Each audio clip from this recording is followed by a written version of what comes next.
का अवसर में बहुत महत्वपूर्ण बात पर आज ये प्रेस कॉन्फ्रेंस और ये चर्चा हमने की है, जिसमें आप सब लोगों को यहाँ पर बुलवाया। लगातार देश के अंदर जो स्थितियाँ पिछले 7 सालों में बनी हैं, उसमें अगर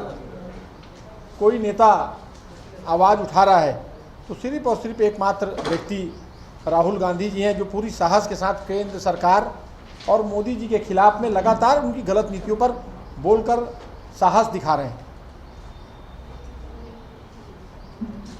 इसका नतीजा भी आप लोगों के सामने है कि 5 राज्यों के चुनाव में वहाँ जनता जिस प्रकार से भारतीय जनता पार्टी के प्रत्याशियों को कहीं जगह उनके विरुद्ध में खड़े हो रहे हैं, उनको घुसने नहीं दे रहे हैं, लगातार विरोध हो रहा है, जो लगातार जो गलत नीतियाँ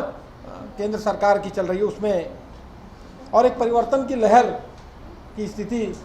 इन 5 राज्यों में दिखने को मिल रही है। जो 5-7 साल से पूरे देश में जिनका कब्जा है, जिनका कई राज्यों में कब्जा है, उनको इन प्रदेशों में लड़ना क्यों पड़ रहा है? अगर उनकी नीतियाँ अच्छी होती तो उनके टक्कर में कोई दूसरा व्यक्ति होता नहीं, लेकिन आज उनकी गलत नीतियों के कारण आज पूरे देश में जहाँ 5 जगह चुनाव हो रहे हैं वहाँ उनको टक्कर मिल रही है।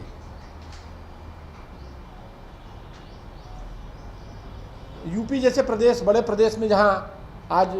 भारतीय जनता पार्टी की सरकार थी, वहाँ चुनाव हुए और चुनाव में ग्रामीण अंचलों में जो प्रचार हो रहा है उसमें प्रत्याशियों को, घोषित प्रत्याशियों के खिलाफ में एक आवाज़ उठ रही है।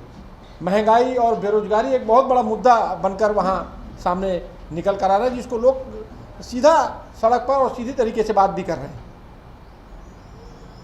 और लगातार हमारे नेता राहुल गांधी जी ने बेरोजगारी के विषय में भी बात किया, और अब पूरा विपक्ष इस बात को जोर देकर और पूरा विपक्ष इस पर बात भी कर रहा है और इस बात को जोर से उठा भी रहा है। देखिए, राहुल गांधी जी ने जयपुर में जो कांग्रेस के अधिवेशन में जयपुर में जो उन्होंने भाषण दिया था, हिंदू बनाम हिंदुत्व की जो बात उन्होंने कही थी, आज पूरे देश में उसका असर नजर आ रहा है। और भारतीय जनता पार्टी अब हिंदू मुस्लिम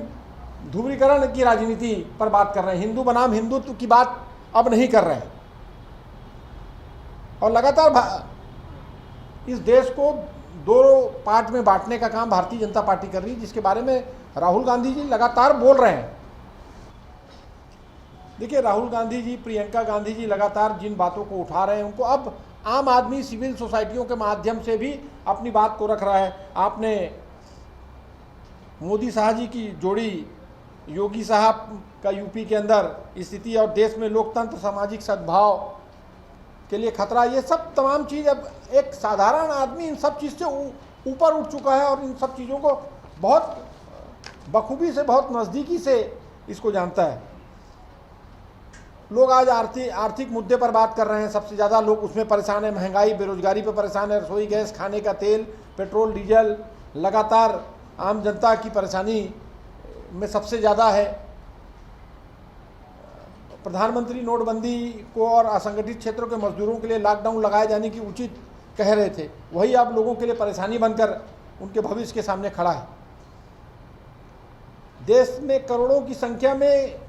लोग बेरोजगार हो गए, जिसका एकमात्र माध्यम यह था कि सरकारी भर्तियां कर रोजगार दिए जाते हैं, लेकिन इसके बावजूद केंद्र सरकार ने ना ही देश के सबसे बड़े राज्य में उत्तर प्रदेश में मुख्यमंत्री योगी जी ने इस पर कोई रुचि नहीं दिखाई, और सैकड़ों पद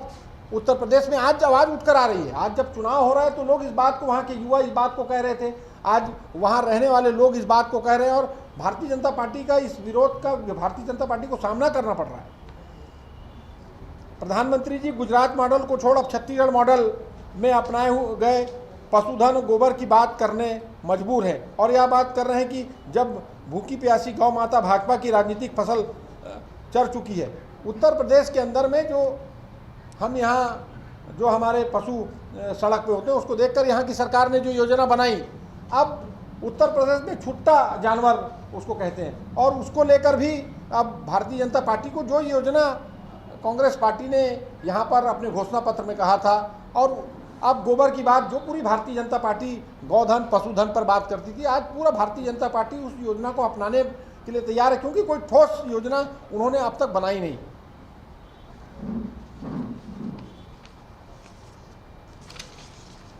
जिस प्रकार से पहले लोग डरते थे केंद्र सरकार के बारे में बोलने से, भारतीय जनता पार्टी के बोलने से,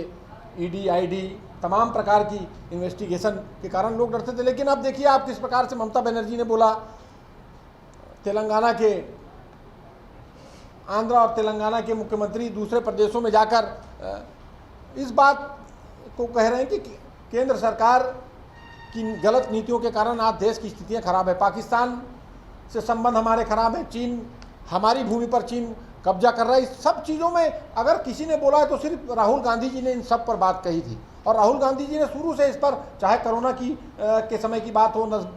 नोटबंदी के समय की बात हो, जीएसटी लागू होने वाली बात हो, हर समय राहुल गांधी जी ने ट्वीट के माध्यम से सोशल मीडिया में और मीडिया को वक्तव्य देकर इस केंद्र सरकार का विरोध किया था। उस समय लोग डरते थे, लेकिन अब देश का हर व्यक्ति और हर राजनीतिक दल के लोग वो साहस लेकर खड़े हो गए और इस केंद्र सरकार के खिलाफ में खड़े होने के लिए तैयार है। तो ये साहस आखिर दिया किसने, ये साहस आखिर बनाया किसने? तो राहुल गांधी जी इसके पीछे हैं कि ये विपक्ष के लोग एकजुट होकर इसका विरोध कर रहे हैं।